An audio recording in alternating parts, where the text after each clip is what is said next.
What up, Mallacht family? Today I'm going to be talking to you guys about the Trichocereus cactus care sheet that comes included in every order, and kind of elaborating on some of the things that that I didn't really have a chance to say on the care sheet because it's so brief. But first off, be sure to click the subscribe button right here on YouTube. Follow us on Instagram at MallachtPlants. And our website, where we sell some of the finest Trichocereus available and other rare plants, is mallachtplants.com.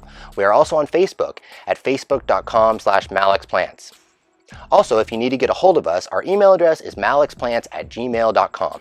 Last but definitely not least, be sure to join the Mallacht Plants in Your Plants group on Facebook. We do multiple giveaways every month and have thousands of members of all gardening skill levels. And we want to see your plants, all of them. Today we're going to be talking about the Trichocereus cactus care sheet that is included with every order. It's also featured on the website www.mallachtplants.com. It's under the Grow School section, which there's some really good articles in there on composting and how to clone difficult to root plants, and a couple others. Check it out. The first thing that the care sheet goes over is it says your cutting should be placed in dry soil until rooted, then watered sparingly. Just to kind of elaborate on this, I guess, a lot of people, myself included, believe that they actually root a little bit quicker by including a little bit of moisture. The reason why I say, though, to put your cutting in dry soil until rooted, then water sparingly, is because that's the only way, for sure, and if you live in a wet climate, this still isn't even guaranteed, but it's the relative only way for sure that you are going to not get any rot or anything, nasty, on the end of your cutting. So, just literally just pretty much just prop it up in dry soil and just leave it there. Don't check on it. I'm convinced that people checking on stuff all the time is what keeps them from rooting. So don't kill it with kindness, as they say. Just set it and forget it. The next thing that the care sheet says is if there is any sulfur or yellow powder on the end of your cuttings, wash it off before planting. The reason for this is that sulfur, I use it sometimes to cause the plant to callus a little bit more quickly. However, it can actually change the pH of the soil pretty drastically. All right, so the first thing that the Trichocereus cactus care sheet talks about is soil. We're going to do a very comprehensive soil mixing demonstration where I'm going to show you guys exactly how I mix my soil. But first, I'd like to go ahead and skip forward. The three main categories on here is soil, light, and watering. I'd like to skip forward to the light section, and light that you should be giving your Trichocereus, and watering first. Okay, so for light here, this is pretty self-explanatory. It says full sun to partial shade, at least 6+ hours of direct sun. In my experience, the more sun, the better. People have noted that certain plants, Regesii, OTB comes to mind, do like it a little bit less light, partial shade. But like I said, 6 hours or around 6 hours or more is usually a pretty safe bet.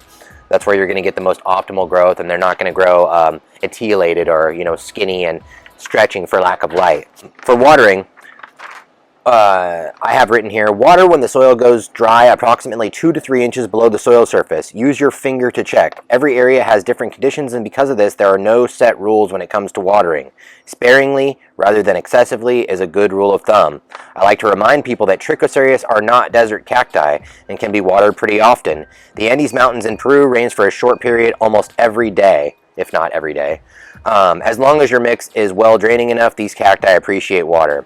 I like to say, even when I was working hydro and stuff, guys, that there are no set rules when it comes to watering. I get asked a lot, almost daily, practically, how often should I be watering these plants? And I always tell people, that's something I really can't tell you.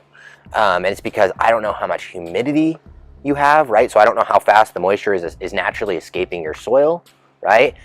Furthermore, I don't know how often it rains in your area, right?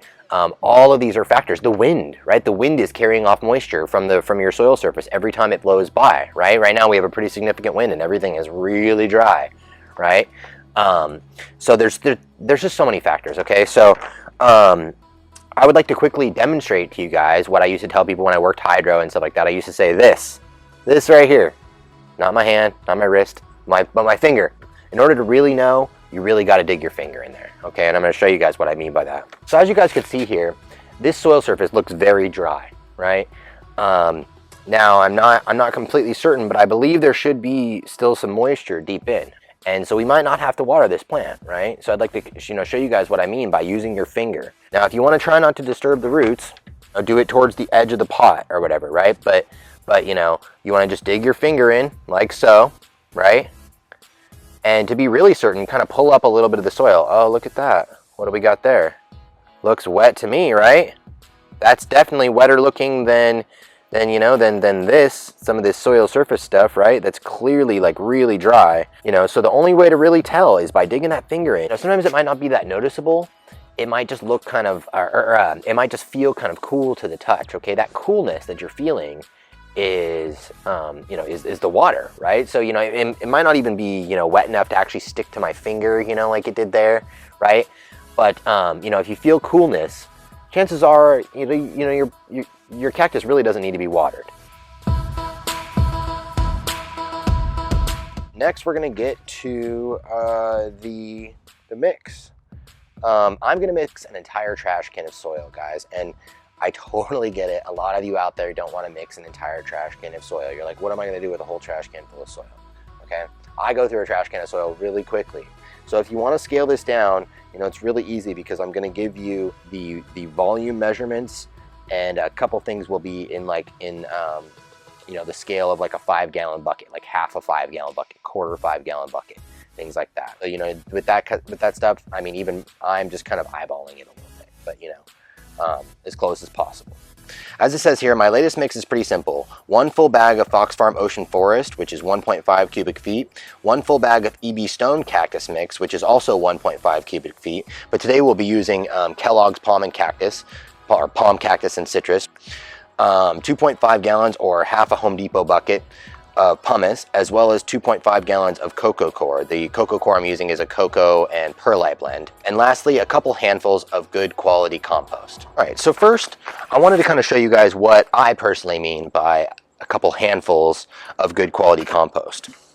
So as you can see here, I have probably about a quarter Home Depot bucket filled with my custom vermicompost, which is worm castings produced by Worm Farming, as well as my garden tumbler compost. If you guys check out my tutorial, composting rot made fun, it kind of goes over how to compost in a compost tumbler, which I highly recommend as well. So now I kind of want to show you guys a couple of the things in this mix and why I like them. So next I want to show you guys the pumice that I use. I get this locally. If any of you are local here in SoCal, I get this from OC Farm Supply, or Orange County Farm Supply. They've been around for forever. Really cool spot. So first off, let's take a look at this. So as you can see, these are actual rocks. I can't crush this with my hand, okay? And I want to show you guys something. So as you can see here, on your left, I have a piece of perlite. On your right, I have a piece of pumice. I'm gonna go ahead and squeeze both of these just as hard as I can. And let's just see what happens. That's what happens to perlite, over time. When you see your soils really like compact, even in as short of a time period as like 6 months, a year, the soil goes down quite a bit, right? And you're asking yourself like, geez, like, is it all leaking out the bottom or what? Chances are, it might be. I like to use these screens at the bottom on my drainage holes, to kind of keep it from happening a little bit, to kind of mitigate that. But what's mostly happening, I think, and a lot of gardeners think, is that your perlite is actually crushing, just like we just showed, right? And all those spaces that would otherwise be like little air gaps, which is the purpose of perlite in the first place, right? To provide this like cratery substance that holds a lot of oxygen, right? So that when the roots kind of wrap around it, they have these little pockets of oxygen, which is extremely vital, extremely good for roots. But, as you saw, the perlite tends to crush, right? So over time, your soil crushes, and all those spots that were nice and airy have now become hollow, and the soil has an opportunity to kind of like, to kind of just kind of compact on itself. Next, I want to briefly show cocoa and perlite blend that I use. So this is going to kind of look like soil, guys, okay? Like, you know, if any of you have ever seen cocoa before, cocoa itself is kind of fibrous. This is like, you know, what you'd call like really fine fiber cocoa. So, you know, and once it's mixed with the perlite like this, it really, you know, it really looks like soil. You know, to most people this would look like soil, but this is cocoa. Next, this is one of the main components, the Fox Farm Ocean Forest soil. As you can see, it is a 1.5 cubic foot bag. I want to kind of go over some of the things that this has in it. This is a really excellent soil. As it says here, it has bat guano and earthworm castings derived from fish emulsion, crab meal, shrimp meal, earthworm castings, bat guano, kelp meal, and oyster shell. Kelp meal is a very interesting one in this because it contains cytokinins, which is actually a growth hormone. I've begun experimenting with adding kelp meal to my soil mixes as well. And you know, I haven't done any side-by-sides yet, but that will probably eventually be coming as well. So stay tuned for that. And this is our Kellogg Organics Palm, Cactus, and Citrus ingredients. It is recycled forest products, pumice, so it has a little bit of pumice as well in it, sand, bark fines, dehydrated poultry manure, and hydrolyzed feather meal. All pretty good components. Like I said, I do prefer that EB Stone cactus mix, but they unfortunately closed the orchard near my home. So if you guys have an orchard where you live, Orchard Supply Hardware, they have it there. It's kind of pricey, but I think it's worth it. It actually has like volcanic rock in it too. You can see the little kind of clay looking pieces, and it's you know, it's a little bit better than this stuff, but you know, we're going to be mixing so many different things right now, right? You know, with the Fox Farm and this being kind of like 40 and 40% or so. And then, you know, with all the other additives, it doesn't matter that much. The point is that we're going to make a really fast draining, very nutrient rich soil.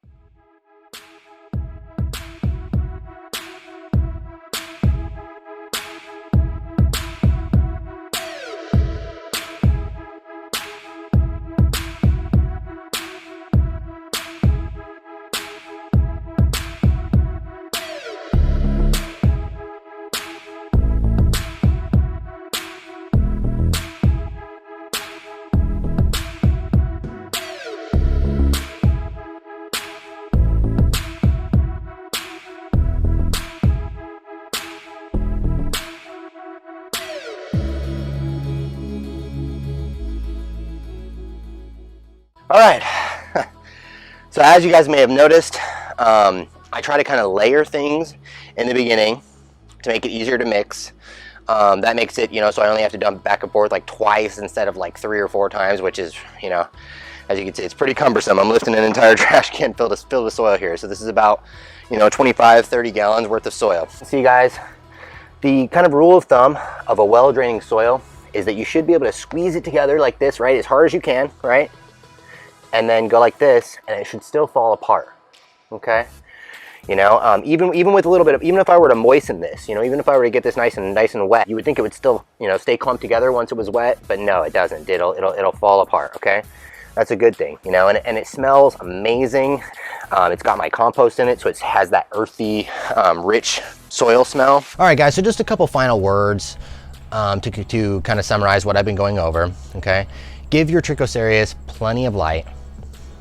Give them plenty of water, assuming you don't live in a climate that rains all the time, okay? Here in sunny SoCal, it's pretty dry. We don't get a lot of rain. And keep your soil mix well draining. Also, something I really want to, you know, reiterate again is don't kill your plants with kindness, as I like to say, okay? Don't check on them for roots, okay? One thing to kind of eliminate this is just to have so many plants going on, right? That you don't have time to check on individual things like that, right? That was where that kind of, you know, that problem kind of got solved for me personally. If you have so many plants that you don't have time to be like micromanaging them, right? You find that they kind of do better, right? I like to quote a very good friend of mine that likes to say, cacti thrive on neglect. I think there's a lot of truth to that. And lastly, if any of you are interested in the t-shirt that I'm wearing in this video, this is the Mallacht Plants Tricho Top design.